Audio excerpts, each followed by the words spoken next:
ధ్యానం చేద్దామండి.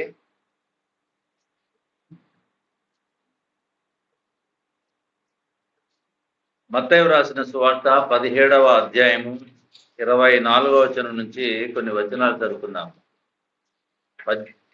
క్రొత్త నిబంధనలో 18వ పేజీ 17వ అధ్యాయము 24వ వచనం నుంచి.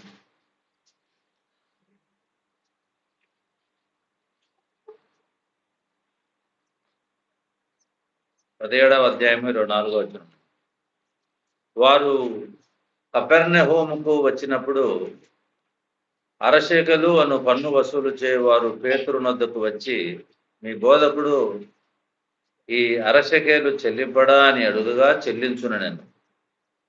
అతడు ఇంటిలోనికి వచ్చి మాట్లాడక మునిపే యేసు ఆ సంగతి ఎత్తి, సీమోనా, నీకేం తోచుచున్నది?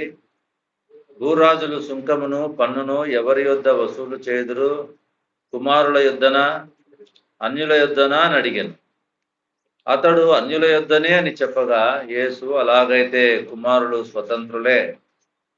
ఆయనను మనము వారికి అభ్యంతరము కలుగజేయకుండానట్లు నీవు సముద్రమునకు పోయి గాలము వేసి మొదట పైకి వచ్చు చేపను పట్టుకొని దాని నోరు తెరిచిన ఎడల 1 షెకెలు దొరుకును.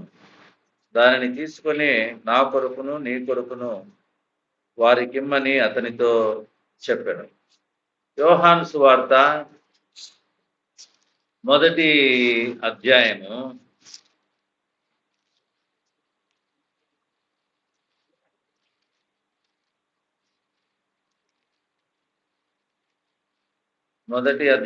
12వ వచనం.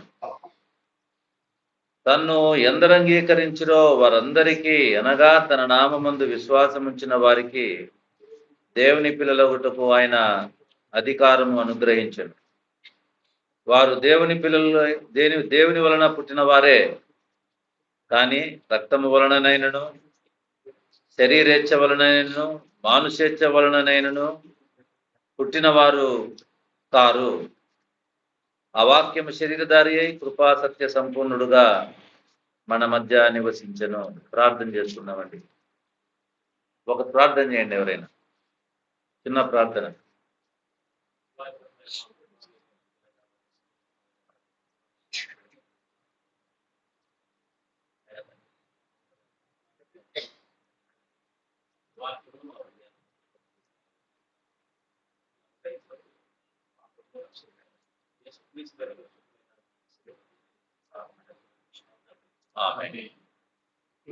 మనము మత్తయి సువార్త 17వ అధ్యాయంలో చదువుకున్నాం కదా. 22వ 23వ వచనం కూడా చదువుకున్నాం. వారు గలిలయలో సంచరించుచుండగా యేసు, మనుష్య కుమారుడు మనుషుల చేతికి అప్పగింపబడబోచున్నాడు, వారు ఆయనను చంపుదురు, 3వ దినమున ఆయన లేచునని వారితో చెప్పగా వారు బహుగా దుఃఖపడిరి. ప్రభునందు ప్రియమైనటువంటి వాళ్ళరా,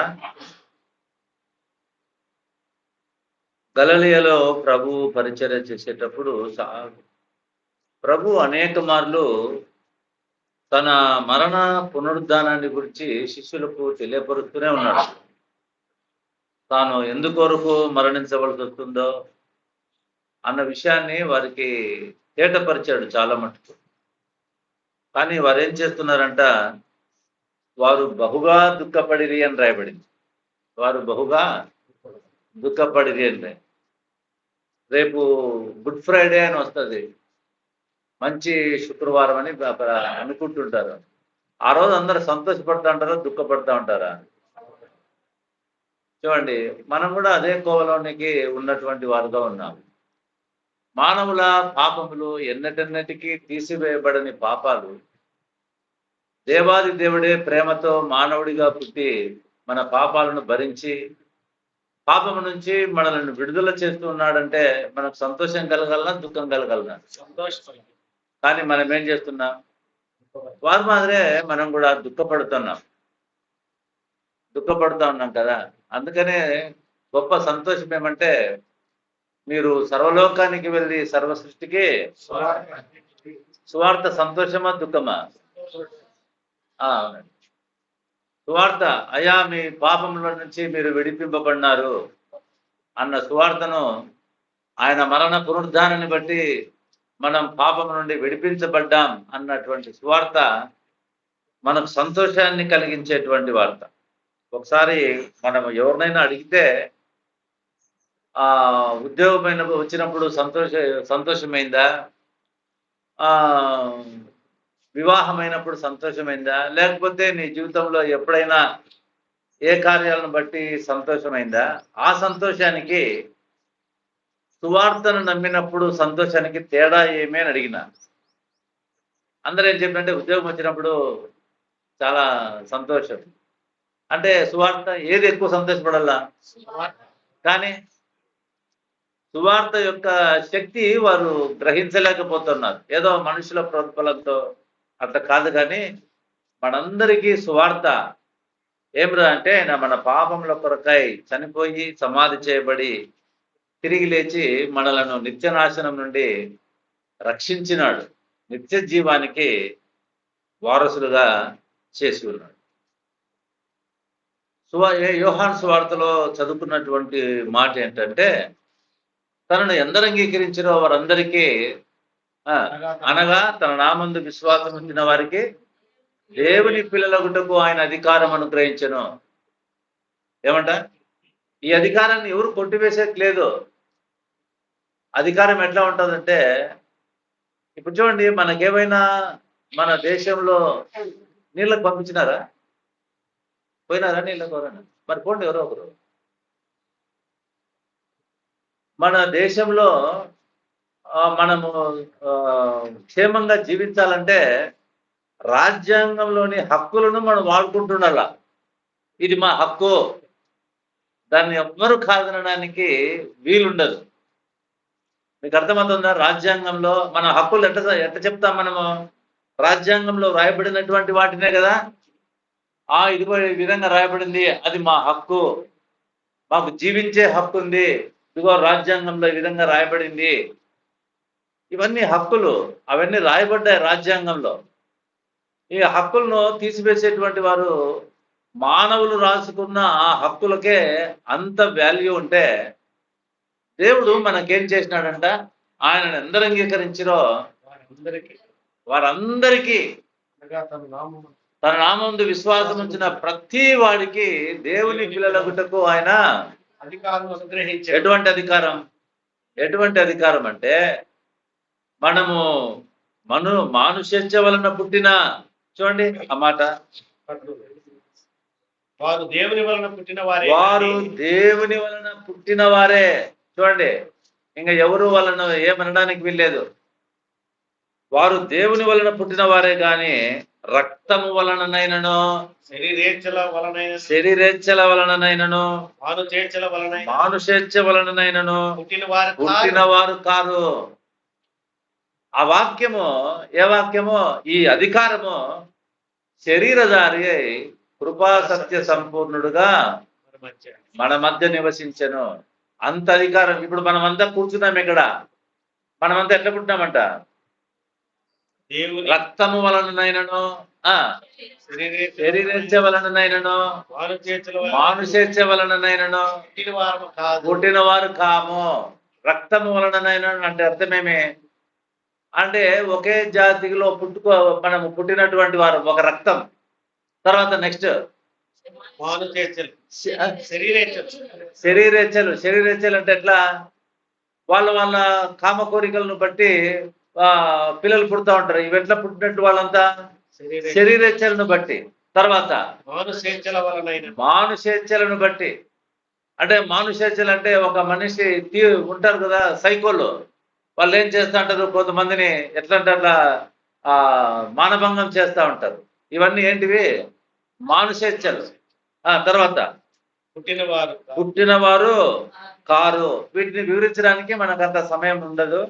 అయితే మనము అట్లా పుట్టిన వారమేమో, ఇక్కడ కూర్చున్న వాళ్ళందరము రక్తం వలననైనా, మానుషేచ్ఛ వలననైనా, శరీరేచ్ఛ వలన పుట్టిన వారమేమో. కానీ దేవుని వాక్యం ఎటువంటి అధికారం ఇచ్చిందంట? వారు దేవుని పిల్లలు ఎప్పుడైతే సువార్తను అంగీకరించినారో వారందరికీ అధికారం ఇవ్వబడింది. ఇక వాళ్ళు నేను ఫలానా రకంగా నా పుట్టుక ఇట్లా ఉంది, నా పుట్టుక అట్లా ఉందని మనం దిగులు పడాల్సినటువంటి అవసరము ఏ మాత్రమూ లేదు. అది ఇక్కడ వ్రాయబడిన అధికారము, హక్కు. అధికారం అనుగ్రహించను. వారు దేవుని వలన పుట్టిన వారే. వారు దేవుని వలన పుట్టిన వారే. మనం అనుకుంటుంటాం, కురింగిపోతా ఉంటాం, మనం అట్లా పుట్టినాం, ఇట్లా పుట్టినాం, ఆ విధంగా పుట్టినాం. కాదు. కాబట్టి ఈ విధంగా దేవుని వలన పుట్టిన మనకు ఏముండదు? కులము, తలము, మతము ఇవన్నీ మనమందరం ఎవరమంట? దేవుని పిల్లలే. ఈ కుమారత్వాన్ని దేవుడు మనకు అనుగ్రహించడానికి. ఇప్పుడు మనం ఎవరికి కుమారులంట? దేవుని కుమారులు. దేవుని కుమారు. వారు దేవుని వలన పుట్టిన వారే. ఈరోజు మన పట్ల దేవునికి ఉన్న ప్రణాళిక చూడండి. మనకు పుట్టిన వారి పట్లనే వాళ్ళు పుట్టక మునిపే మానవులమైన మనం ఎన్నో ప్రణాళికలు వేస్తూ ఉంటాం. వేయమా? ఎన్నో ప్రణాళికలు. వాళ్ళకి ఇట్లుండాలా, అట్లుండాలా, వాళ్ళకి ఆ బిల్డింగ్ ఉండాలా, వీళ్ళకి ఇది ఉండాలని. అయితే ఈ ప్రణాళికల్లో మనం ఒకటి మర్చిపోతున్నాం. దేవుడికి కూడా మన పట్ల ప్రణాళిక ఉంది కదా. ఆ ప్రణాళిక ప్రకారం పిల్లలమైన మేము జీవించాల కదా అన్న ఆలోచన లేకుండా ఉన్నటువంటి వారుగా ఉన్నామండి. ఆయన కూడా మనకు ప్రణాళికను కలిగే మనలను ఆయన కుమారులుగా చేసుకున్నాడండి. కనుక ప్రభునందు ప్రియమైనటువంటి వాళ్ళగా కుమారత్వము ఎంత భాగ్యమో సమూయేలు గ్రంథంలో తీయాల్సినటువంటి అవసరం ఏం లేదు.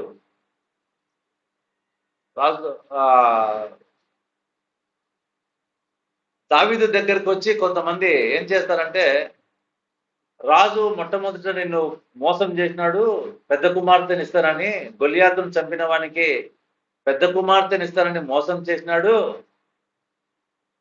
మోసం చేస్తే దావీదు అడగడానికి హక్కేం లేదు కదా. ఇప్పుడు ఇంకొక అవకాశం ఉంది, రెండవ కుమార్తె ఉంది, ఆ రెండవ కుమార్తెని ఇస్తాడు. నువ్వైతే ఫిలిస్తీన్ల దగ్గరికి వెళ్ళి 100 ముందోళ్ళను తీసుకుని వస్తే నీకు నీకు కూతుర్నిచ్చి పెళ్లి చేస్తాడు. అయితే అది కుట్ర. ఎందుకంటే ఫిలిస్తీన్ల దగ్గరికి వెళ్ళి 100 ముందోళ్ళు అంటే అర్థం ఏంటో తెలిసిన? సున్నతి చేయడం అనమాట. సున్నతి. ముందోళ్ళు అంటే పురుషాంగానికి ముందు ఉండేటువంటి చర్మం. ఆ చర్మాన్ని తీసుకొచ్చేంత వరకు వాళ్ళు ఊరుకుంటారా? 100 మందివి. అయితే గడువు దాటక మునిపే రాజుకు అల్లుడు కావాలనన్న కోరిక కలగని వాడై 100 ముందోళ్ళు కాదు 200 ముందోళ్ళు తీసుకొచ్చి పెట్టినాడండి. ఇప్పుడు ఇయ్యాలా లేదా బిడ్డను? తప్పకుండా ఇయ్యాల. అప్పుడు ఈ విషయాన్ని వాళ్ళు వచ్చి రాజుకు చెప్తారు, దావీదుకు చెప్తారు. ఇంకొక అవకాశం ఉందంటే ఆయన ఏమన్నాడంటే, రాజుకు అల్లుడు కావడం స్వల్ప విషయమా? ఏమంటున్నాడు? స్వల్ప విషయం కాదు, ఏమైనా చేస్తా. 100 ముందోళ్ళు కాదు, ఎన్ని ముందోళ్ళైనా. ఎందుకంటే ఫిలిస్తీన్లు సున్నతికి ఇష్టపడరు. వాళ్ళు ప్రాణమైనా పోతుంది కానీ కదా. కాబట్టి రాజుకు అల్లుడు కావడం స్వల్ప విషయమా? మనకెంత స్వల్ప విషయం అంటే, దేవునికి కుమారులు కావడం మనకెట్లుంది? చాలా స్వల్ప విషయంగా ఉంది. రాజుకు అల్లుడు కావడానికే ఎన్ని ముందోళ్ళు తీసుకొచ్చి పెట్టినాడు. మనము ఉచితంగా దేవుడు తన కుమారులుగా మమ్మల్ని చేసుకుంటే ఎట్లా? తనను అంగీకరించిన వారికి, అనగా తనను అంగీకరించడం అంటే ఆయన నామందు విశ్వాసం ఉంచిన వారికి దేవుని పిల్లలగుటకు ఆయన అధికారం ఇచ్చారు. వాళ్ళు వ్యభిచారం వలన పుట్టినారా, శరీరేచ్ఛ వలన, వాళ్ళు ఎవరైనా కానీ వారికి ఎవరు అధికారం ఇచ్చినారు? దేవుడే. ఎంత గొప్ప భాగ్యం అండి కుమారత్వంలో. కుమారులు అంటే పరలోకంలో మనం వారసులం అండి. పరలోకంలో వారసులు. చూడండి, నేను చనిపోయి సమాధి చేయబడి తిరిగి లేస్తాను అని చెప్పినప్పుడు వాళ్ళు దుఃఖపడతా ఉన్నారు. మనం కూడా ఆయన చనిపోయి తిరిగి లేచి మనకి ఇంత భాగ్యం ఇస్తే ఈరోజు మనం ప్రభు సన్నిధిలో ఎట్లా ఉండాలా? సంతోషిస్తాం. ఈ కుమారత్వాన్ని తలుచుకుంటే దుఃఖం అనేది ఎవరికీ ఉండదండి. ప్రాణభయం అనేది ఎవరికీ ఉండదండి. దేవుని రాకడ కొరకే ఎదురు చూస్తూ ఉంటారండి. శిష్యుల మాదిరిగా మనం కూడా దుఃఖపడుతున్నటువంటి వారుగా ఉంటున్నాం. మంచిది. మన సమయాన్ని బట్టి మనం ధ్యానం చేద్దాం. పేర చదువుకుందాం ఇంకా నెక్స్ట్.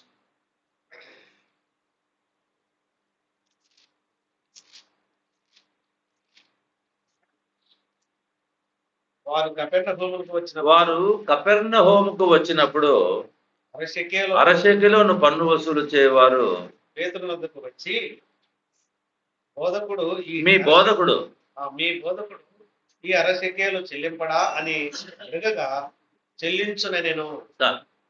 అరశెకెలు అనేటువంటి పన్ను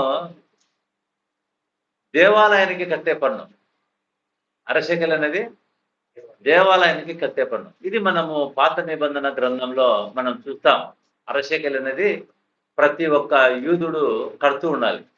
అయితే ప్రభు కాలంలో అది రోమా ఆధిపత్యం కింద ఉండి వాళ్ళు ఏం చేసే వాళ్ళంటే కొంతమంది మనుషులను పెట్టి ఈ పన్ను కూడా వాళ్ళు వసూలు చేసేటువంటి వారు. దేవాలయానికి కట్టే పన్ను అరశెకెలు అనేటువంటి పన్ను. వాళ్ళు వచ్చి అడుగుతున్నారు. అంత లోతుల్లోకి నేను వెళ్ళటం లేదు. మనకు మూలపాఠం దొరికితే ఆ పై పాఠాలతో మనకేం పెద్ద అవసరమేం ఉండదు. అరశెకెలు ఎట్లా, ఏం కథ, నెహెమ్యా గ్రంథంలో ఎట్లా వచ్చింది, అంత మూలాలకు మనం వెళ్ళాము.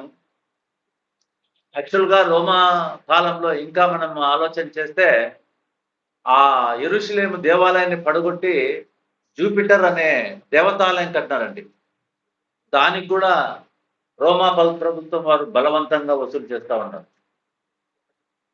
సరే, అంత మనం ఈ అరశెకెలు మీ బోధకుడు కట్టడా అంటే పేతురు ఏమన్నాడు? చెల్లించు నేను, చెల్లిస్తానన్నాడు.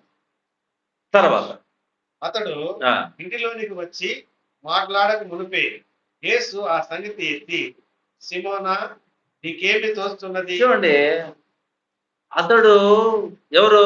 పేతురు. ఇంటిలోనికి వచ్చి మాట్లాడక మునిపే, వీళ్ళు ఎక్కడ మాట్లాడుకున్నారు?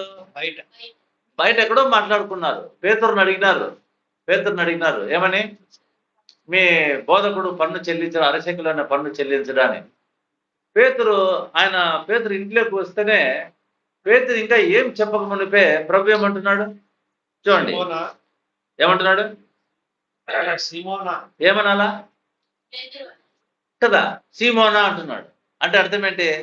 పాపం కడతానన్నాడు కానీ ఆయనలో కూడా ఇదేంది ఇది. ఎందుకంటే అంతకు మునిపే కొన్ని కార్యాలు జరిగినాయండి. అంతకు మునిపే ఏం కార్యాలు జరిగినాయి చూద్దామండి. అంతకు మునిపే 16వ అధ్యాయంలో చూడండి.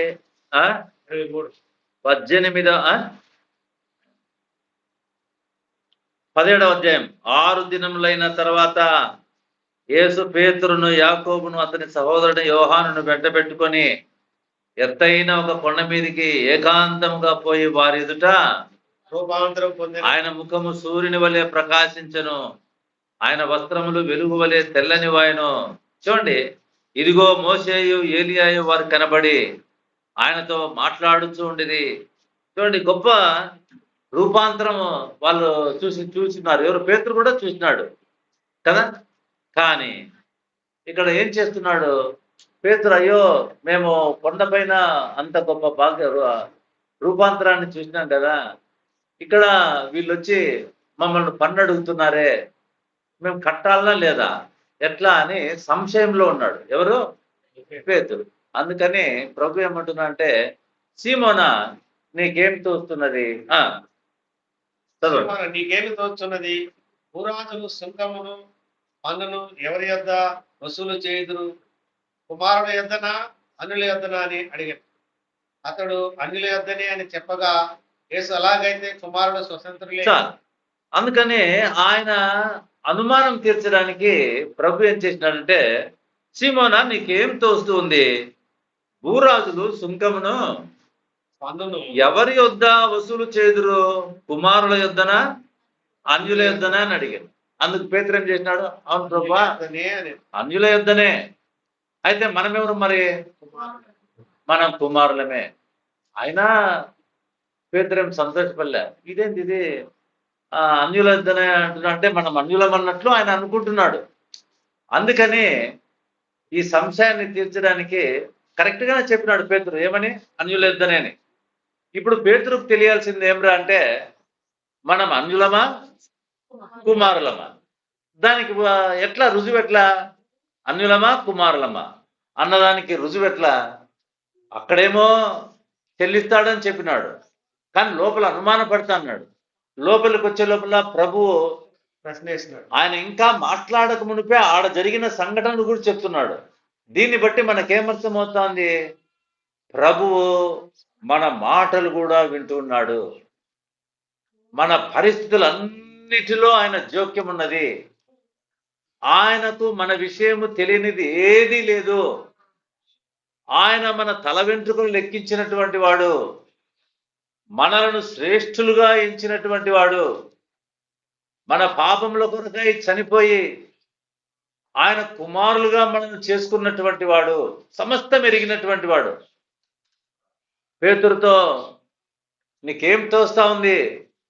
మనం కూడా ఎట్లా ఉన్నామంటే వాక్యానుసారంగా ఉన్నట్లుగా ఉన్నాం, కానీ లోకంలో అనేకమైన బలహీనతల చేత, అనేకమైన అనుమానాల చేత, అనేకమైన ప్రశ్నల చేత రోజు మనం జీవిస్తా ఉన్నాం. రోజు జీవిస్తాను. చూడండి, లోకంలోకి ఇప్పుడు వెళ్ళేటప్పటికీ ఎన్నెన్ని అనుమానాలు మనం చుట్టుపడతాయో అప్పుడు మనకేమనిపిస్తుంది? తగు మనం దేవుని పిల్లలమేనా? దేవునితో మనకు సంబంధం ఉందా అనేటివి మనకు కూడా సేమ్ ఆ పేతురులాగానే మన జీవితాలు కూడా ఉన్నాయండి. ఇప్పుడు మనం కూడా నేర్చుకోవాల్సింది, మనము కుమారులమే.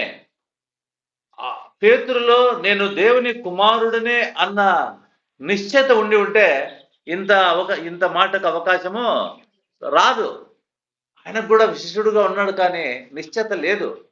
మనం కూడా శిష్యులుగా ఉన్నాం, కానీ నిశ్చయత లేదు. నేను కుమారుడే, నేను కుమార్తెనైతే దేవుడు నాకెందుకు ఎట్లా చేస్తున్నాడు? నాకెందుకు చేస్తున్నాడు? వాళ్ళకేమో ఆరోగ్యం బాగుంది, నాకేమీ ఆరోగ్యం బాగాలేదు. వాళ్ళకేమో డబ్బులు దండుకుంటే నాకేమో డబ్బులు ఏమీ లేవు. వాళ్ళకేమో పిల్లలు పుడతానో నాకేం పిల్లలే పుట్టడం లే. ఇవేనండి సమస్యలు. మనం మొట్టమొదట ధ్యానం చేసినాం, వారు దేవుని వలన పుట్టిన వారే. వారు ఎట్లా పుట్టారంట? దేవుడు. మనము మన ఇష్టానుసారంగా దేవునితో వ్యవహరించడానికి వీల్లేదు. ఆయన మన క్షేమం కోసమే ప్రతిదీ మనకు సమకూరుస్తున్నాడు. అర్థమైందా? ఆయన పక్షపాతిగాడు, ఆయన పగ తీర్చుకునేటువంటి వాడు కాదు. కాబట్టి ప్రియులారా, పేతురు ఆయనకు ఇంకా ఎవరి యొద్ద వసూలు చేస్తారు? భూరాజులు. ఎందుకు భూరాజులు అంటున్నాడు? ఇప్పుడే పేతురు కొండ మీద ఏం చూసినాడు? రూపాంతరం. పరలోక రాజుని చూసినాడు. ఎవరిని చూసినాడు? పరలోక రాజుని చూసినాడు ఆయన ఇప్పుడే. అందుకనే ఇక్కడ ఏమంటున్నా అంటే, భూరాజులు పన్నును ఎవరి యొద్ద వసూలు చేస్తారు? సుంకాన్ని ఎవరి యొద్ద వసూలు అంటే జనరల్ గా చెప్పే ఆన్సర్ ఏంటి? అన్యుల యొద్దనే. ఆయనకేమైనా అనుమానం పోయిందా? అనుమానం పోలేదు.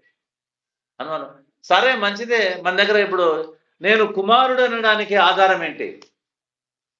అందుకనే పేతురు ద్వారా కూడా మనము పాఠాలు విన్నామండి.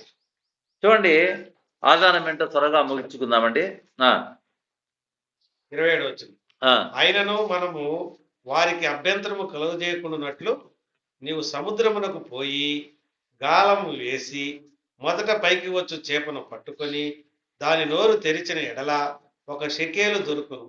దానిని తీసుకొని నా కొరకును నీ కొరకును వారికిమ్మని అతనితో చెప్పాను. ఆడ ఏం రాసింటే బాగుంటుండే తెలిసినా మనకి? కట్టకూడదు మనం పన్ను. ఈరోజు చాలా మంది ట్యాక్స్ కట్టుకోకుండా ఎన్నెన్నో ప్లాన్, వాళ్ళకు దాన ధర్మం చేసేది 80G కింద ట్యాక్స్ రిడెంప్షన్ మనకు వస్తుంది. దీనికోసం మేము ప్రయత్నం చేస్తున్నాం, కానీ ట్యాక్స్ పే చేయడానికి ఎవ్వరు ఇష్టపడరు. అవునండి, మనం అభ్యంతరం విశ్వాసులుగా దేవుని కుమారులుగా మనం ఎంచి ఉంటే మనము తప్పకుండా ట్యాక్స్ పే చేసేటువంటి వారుగా ఉండాలి. ఎవరికి పన్ను వారికి పన్ను చెల్లించేటువంటి వారుగా మనం ఉండాలి. మనం ఏం చేస్తాం తెలుసిన? ఆ ట్యాక్స్ కట్టే టయానికి ఎల్ఐసీలు కడతాం, ఆర్డీలు కడతాం. ఇవన్నీ ఎందుకు వాళ్ళు కట్టేది? తర్వాత కొన్ని అనాథాశ్రమాలకు దాన ధర్మాలు చేస్తా ఉంటాం. ఎందుకు? ఆ ట్యాక్స్ మినహాయింపు కోసం. అంతే. ట్యాక్స్ నిజంగా ఆ దాన ధర్మం చేసినట్లేనా నువ్వు? చెప్పండి. నిజంగా దాన ధర్మం చేసిన ఒకసారి నేను ఇంటింటి స్వార్థలో పనిచేసేటప్పుడు కొంతమంది డోనర్స్ నాకు డొనేషన్స్ ఇచ్చేవాళ్ళు. మేము అట్లా కలెక్షన్ చేసేవాళ్ళం. ఒక ఒక ఆమె పిలిచి, బ్రదర్ నెలకు ఒక 5,000 ఇస్తాము, మీకు ఏమన్నా 80G కింద ఉందా, అది ఇస్తే మేము ఇస్తాము, మాకు ట్యాక్స్లో కొంత చూపించుకోవచ్చు. మినహాయింపు వస్తుంది, అట్లయితే మీరు ఇవ్వద్దండిలే మేడం, 5,000 కదా, 5 పైసలు కూడా నాకు అక్కర్లేదు.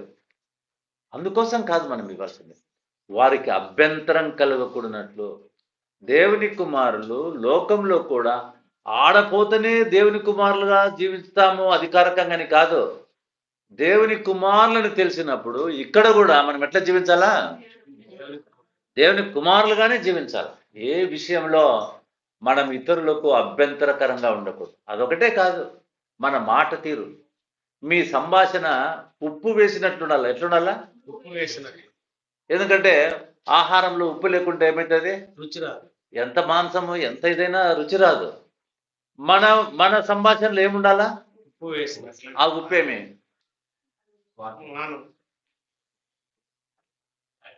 చెప్పు, ఆ ఉప్పేమి? మన ప్రభు అయిన యేసుక్రీస్తే. ప్రభు అయిన యేసుక్రీస్తును జోడించుకోకుండా మీ సంభాషణ ఉంటే ఆ సంభాషణకు రుచి ఉండదండి. ప్రభు పిల్లలు ప్రభువును గురించి మాత్రమే మాట్లాడుతూ ఉండాలి. సరే, మంచిది. ఇక్కడ ఏమి రాయబడిందంటే, నీవు సముద్రానికి వెళ్ళి అతడు గాలం వేసి మొదట పైకి వచ్చు చేపను పట్టుకొని, మళ్ళా ఫస్ట్ చదవండి, నువ్వు సముద్రానికి వెళ్ళి సముద్రంలోకి పోయి గాలం వేసి మొదట పైకి వచ్చు చేపను పట్టుకొని. చాలు, నువ్వేం చెప్పంటున్నాడు? ఎందుకు ఆ మాట చెప్తున్నాడు? అరసేకలు ఎవరితోనో ఒకటి తిప్పించుకోవచ్చు కదా, ఎవరితోనో ఒకటి తిప్పించుకోవచ్చు కదా. ఆయన దగ్గర ఉందేమి చూడు, ఈయన దగ్గర ఉందేమి చూడు, కట్టేయని. మరి ఎందుకు సముద్రానికి పొమ్మంటున్నాడు? దేవుని కుమారుడని, ఆయన పేతురు కుమారుడని, నిజమైన కుమారుడని గ్రహించాల. మన ప్రభు అయిన యేసుక్రీస్తు కుమారుడుగా లోకంలోనికి వచ్చినాడు. ఆయనను అంగీకరించినటువంటి మనం కూడా నిజమైన కుమారులని మనం కూడా గ్రహించాలి. ఆ కుమారత్వాన్ని కలిగినాం. కుమారుడుగా ఉండటం మీకు స్వల్ప విషయంగా ఉంది కాబట్టే మీరు ఇష్టానుసారంగా జీవిస్తున్నారు లోకంలో. అది ఎంతో ఘనమైన విషయం. అంటే దావీదు 100-200 ముందులు తెచ్చినట్టుగా మనం కూడా ప్రభు కొరకు నమ్మకంగా పనిచేస్తాం. అది కుమారత్వం అనేది ఆశామాసే కాదు, దేవుని కుమారుడుగా ఉండటం. మనమేమో మన తల్లిదండ్రుల పేర్లు చెప్పుకుంటాం, దేవుడు ఏం చేస్తున్నాడు? నా కుమారులు అంటున్నాడు. చూడండి, కాబట్టి పేతురు చెప్తున్నాను, సముద్రానికి వెళ్ళి గాలం వేసి మొదట పైకి వచ్చు చేపను పట్టుకొని. మొదట గాలానికి పడిన చేపన, పైకి వచ్చే చేపన? మరి గాలం ఎందుకు వేయాలి? గాలానికి ఎర ఉందా? ఎర పెడితే మోసపోయి ఇరుక్కొని వచ్చినట్లు లెక్క. దాని ఇష్టంగా అది వచ్చినట్లు కాదు. ఆ గాలానికి ఏమైనా ఎర ఉందా? ఎర వేస్తే అర్థమేమే? అదేదో ఎర్రని తినబోయి గొంతిరుక్కొని పైకి ఎగ్గికొని దాంట్లో చూస్తే సెకలు ఉంటే అది మోసం. ఏమండి? అందుకనే నీవు సముద్రానికి వెళ్ళి గాలం వేసి మొదటగా గాలానికి పడిన చేప కాదు, మొదటగా పైకి వచ్చే చేప, మొదటగా పైకి వచ్చే చేపను పట్టుకో. ప్రభువుకు చూడండి, భూరాజులు ఎవరితో సుంకం వసూలు చేస్తారు? అన్యులతో సుంకం. మన రాజు ఎవరు? పరలోక రాజు.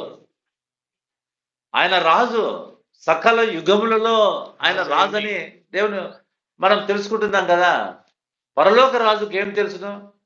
సముద్రంలో ఈ చేపల గురించి కూడా మన రాజుకు తెలుసు. సముద్రంలో చేపల గురించి కూడా. చూడండి, ఆ చేప ఎట్లా వచ్చింది? గాలానికి పర్లేదండి. పీతరు వెళ్ళి గాలం వేసినాడు, పేతురు వెళ్ళి గాలం వేస్తే ఎందుకు మరి గాలం వేసినాడు? ఎందుకు గాలం వేసినాడు? దాని రూట్ మ్యాప్, నేను ఇక్కడ ఉన్నాను, దేవుని సేవకుడిని, ఇక్కడ ఉన్నాను అన్నదానికి. అందుకని అక్కడ వచ్చింది పైకి మొదటగా. అవునా? మరి మొదటగా పైకి వచ్చిన చేప మనుషుల చేతికి చిక్కుతుందా? సన్న చేపల్లో దొరకవు పట్టుకోవడానికి పోతే ఎన్నెన్ని కష్టాలు పడాలనో. మరి అది చిక్కుతుంది. చిక్కడానికే పైకి వచ్చిందండి. చూడండి, ఇప్పుడు పేతురుకి ఏమర్థమవుతోంది? ఈయన నిజముగా నేను కుమారుణ్ణే. కుమారుణ్ణి. నేను ఎవరిని? కుమారుణ్ణి. కుమారుణ్ణే. ఎంత సంతోషపడి ఉంటాడు, ఎంత దేవునికి స్తోత్రం చెల్లించాడు పేతురు. ప్రియ అయితే మీకంతా ఇంకొక అనుమానం రాచును, మరి మాకంతా అట్లా కావటం లేదే అని కదా. అందరికీ ఒకరిని చూపిస్తే, ఇప్పుడు చదర మండలంలోనికి మనుషుడు పోయినాడు, అందరూ పోతేనేనా మనం పోయినట్లు? ఒకరు పోతే మనం కూడా ఒకడు పోయినట్లే మానవత్వం వాడికి పోయినట్లే కదా. చూడండి, వారి ద్వారా మనకు కలిగిన మేలు చూద్దాం, చూసుకొని ముగించుకుందాం. హెబ్రీలకు రాసినటువంటి పత్రిక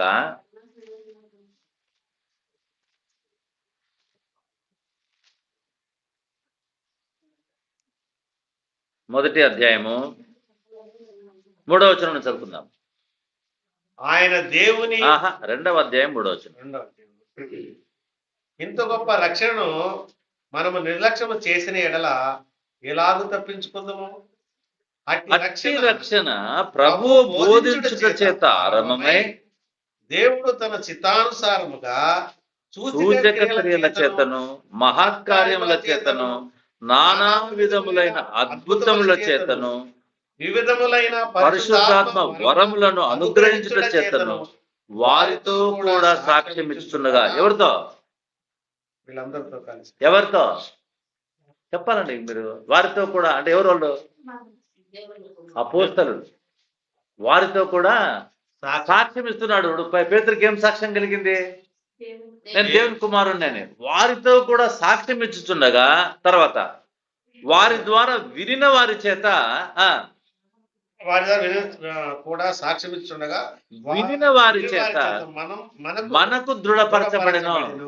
వినిన వారి చేత అంటే వాళ్ళు చెప్పినారు, పేతురు వీళ్ళందరూ చెప్పినారు అపోస్తలులు, మనకేమైంది? దృఢపరచబడిందా లేదా? ఏం దృఢపరచబడింది? దేవుని కుమారులు. అవునండి, ప్రభునందు పిల్లలు. ఒక రకంగా మనం చెప్పుకోవాలంటే ఆ చేప కూడా ఈ పరలోక రాజుకు పన్ను కట్టింది అనుకుందాం. ఊరికే పన్ను కట్టింది అనుకుందాం. ఇక్కడ మనుషులు మాత్రమే పన్ను కట్టాల్సింది, ఆడ పన్ను. అందుకనే 150వ కీర్తన చివరి వచనం చదవండి.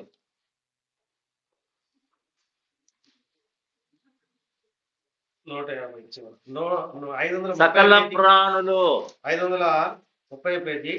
సకల ప్రాణులు యెహోవాను స్తుతించుదురుగాక. ఎవరు? సకల ప్రాణులు. సకల ప్రాణులు అంటే ప్రాణులు ఏం చేస్తున్నాయి? దేవుని యెహోవాను స్తుతిస్తున్నాయి. ఎట్లా స్తుతిస్తున్నాయో తెలుసునా మీకు? అంటే మనమేమంటే స్తుతించడం అంటే దేవా దేవా స్తోత్రం స్తోత్రం అని మనం అనుకుంటాం. అవి ఎట్లా స్తుతిస్తున్నాయి? ఏలియా ఆహారం కొరకు ఉండగా ప్రతిరోజు రొట్టె మాంసం తీసుకుని వచ్చి, అంటే దేవుని మాటకు లోపడ్డమే దేవుని స్తుతించడం. దానియేలు బోన్లో ఉండగా సింహాలు నోరు మూసుకొని ఉండడమే దేవుని స్తుతించడం. ఇక్కడ చేప సముద్రంలో ఉండి తనకు తానుగా పైకి వచ్చి అప్పగించుకోవడమే స్తుతించడం. మరి దేవుని కుమారులమైన మనం ఏ విధంగా కుమారత్వాన్ని కలిగి ప్రభువును స్తుతిస్తున్నాం? అందుకనే మనమందరం కూడా ఈ కుమారత్వాన్ని బట్టి దేవునికి స్తోత్రం చెల్లించేవారుగా ఉండాలి. మీ యొక్క పుట్టుక ఎటువంటివైనా కావచ్చునండి, మన పుట్టుక. కానీ దేవుని వాక్యం అని చెప్తుంది, ఈ చట్టాన్ని మనం వాడాలి. వారు దేవుని వలన పుట్టిన వారే, శరీరేచ్ఛ వలన నేను, మానుషేచ్ఛ వలన నేను, రక్తము వలననైనను వారు పుట్టినవారు కాము. ఎంత అధికారం ఉందండి మనకు దేవుని పిల్లలం. ఆ దినాన పేతురును కుమారుడని సెలవిచ్చినటువంటి ప్రభు, ఈరోజు మనం కూడా ఆయన పిల్లలమే, ఆయన పిల్లలమే. కాబట్టి మనం ఏం చేయాలా?